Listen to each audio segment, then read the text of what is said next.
મારી રજૂઆત એટલી છે સાહેબ કે જે લીંબરવાડા ગામ પંચાયત જે નારુસીના મુવાડા ટીંબા ભાગ એમાં અમારા ગામમાં જે હવેડો આવેલ છે સરકારી, તેમાંથી એ લોકોએ જે પાણી પુરવઠામાં નોકરી કરનાર જવાનભાઈ ભવાનભાઈ, દિનેશભાઈ ભવાનભાઈ, બંને ભાઈઓ નોકરી કરે છે સરકારી પાણી પુરવઠાની અંદર.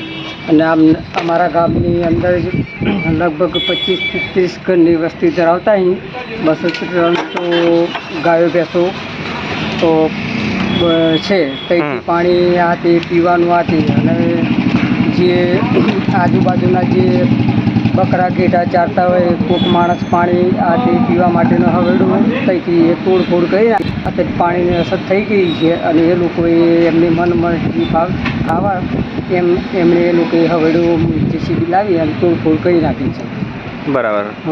એટલે હવે અમારા કાયદેસરની કાર્યવાહી કરવા માટે અમે આ જે કરી એ કાયદેસરનું કરવા માટે કોણ કોણ રજૂઆત કરી છે? અમે મામલતદાર સાહેબને, અહીંથી તાલુકામાં, પછી અત્યારે લુણાવાડા અને બાલાસિનોર જે જગ્યાએ જે કાર્યવાહી કરવાની તે કાયદેસરની કરવાની. સરપંચ તલાટી તેઓને પણ પરવાનગી નહીં લીધી એ લોકોએ. તમારું નામ? મારું નામ ઠાકોર રામાભાઈ ફુલાભાઈ. ગામ? ગામ લીંબરવાડા. મુવાડું? મુવાડું ટીંબા ભાગ.